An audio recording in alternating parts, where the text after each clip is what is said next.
உங்களுக்கு நம்ம மாட்டுக்கார மாப்பு கதை தெரியுமா? இருங்க சொல்றேன். அவன் பேரு சுப்பையா. சின்ன வயசுல இருந்தே அவனுக்கு இதான் வேலை. ஊர்க்காரவங்க மாடுகள் எல்லாம் ஒன்னா சேர்த்து மலைக்கு கூட்டிட்டு போய் மேய வச்சு திரும்பவும் ஊருக்குள்ள பத்திரமா கொண்டு வந்து சேர்த்து ஒண்ணு விடாம அவங்க வீடு கொண்டு போய் சேர்க்கறது தான் அவனுடைய வேலை. சாப்பாட்டுக்கு என்ன பண்றது? மாட்டுக்காரவங்க வீட்டுல சோறு வாங்கி நல்லா சாப்பிடுவான். ராத்திரியானா வீடு வீடா போய் சோறு வாங்கி திரும்புவான்.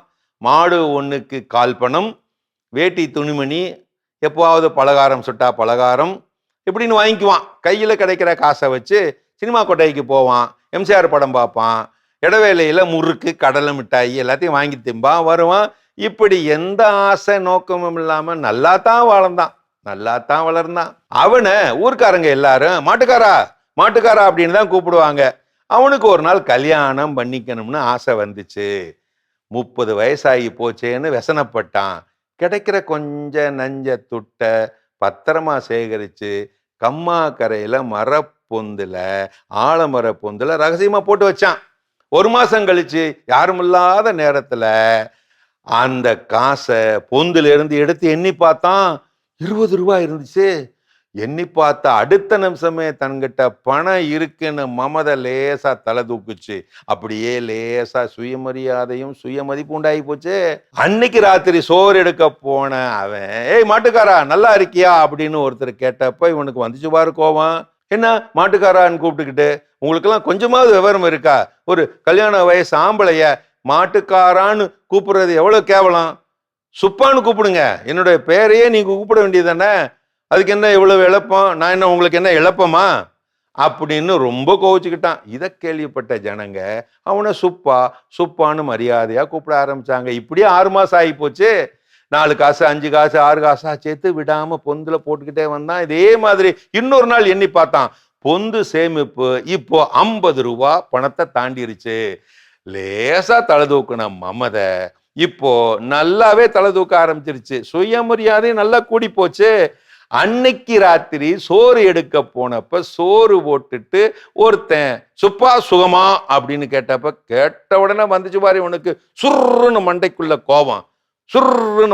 கோபம் கொப்பளிச்சு வந்துருச்சு. என்ன சும்மா என்னை சுப்பான்னு கூப்பிட்டுக்கிட்டு மரியாதையா சுப்பையா அப்படின்னு கூப்பிடுங்க, என்னைக்குதான் இந்த ஊர் திருந்துமோ அப்படின்னு திட்டி விட்டான். இதை கேள்விப்பட்ட ஊர் ஜனங்க அவனை அதுல இருந்து சுப்பையா அப்படின்னு தான் கூப்பிட ஆரம்பிச்சாங்க, ரொம்ப மறுவாதியா. தொடர்ந்து 4 காசு என்ன 10 காசா சேர்த்தான், 10 காசா சேர்த்து பொந்துல போட்டு வச்சான். கொஞ்ச நாளைக்குள்ளாவே அதை எண்ணி பார்த்தான். இப்போ 100 ரூபாய் பணத்துக்கு மேல அதுல சேர்ந்துருச்சு. அவனுடைய சுயமரியாதையும் பலமா இப்ப தூக்கவே ஆரம்பிச்சிருச்சு. சுயமரியாதை எகிரி போச்சு, மமதையும் எருகி போச்சு.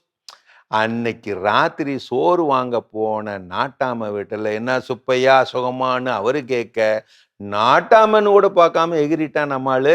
நான் என்ன மறுவாதி கட்டவனா? ஒரு கல்யாண வயசு பையன் சுப்பையான்னு கூப்பிட்டுக்கிட்டு, சுப்பையா மாப்பிள்ளைன்னு கூப்பிட்டா என்ன குடியா மூழ்கி போயிடும் அப்படின்னு உடனே இவனுக்கு என்னாச்சு அப்படின்னு அவரும் சரின்னு சுப்பையா மாப்பிள்ளைன்னு சொல்லிவிட்டாருன்னு வைங்களேன். அதுக்கப்புறம் அவரு அவனை நோட்டம் விட ஆரம்பிச்சாரு. மரப்பொந்து சேமிப்பை கண்டுபிடிச்சு அதை எடுத்துக்கிட்டு வந்து வீட்டுல வச்சுக்கிட்டாரு.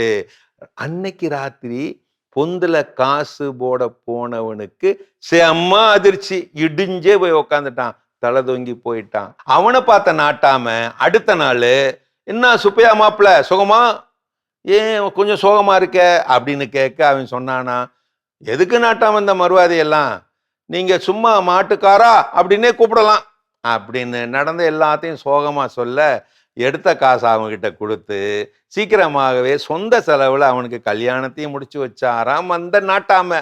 எப்படி நம்ம மாட்டுக்கார மாப்பு கதை. பணமும் மரியாதையும் அங்காளி பங்காளிகள். என்ன சமூகமடா இது? பணம் உள்ளவன் சொல்லை ஆராய யோசிக்கிறது, பணம் இல்லாதவன் சொல்லை கேட்கவே யோசிக்கிறது.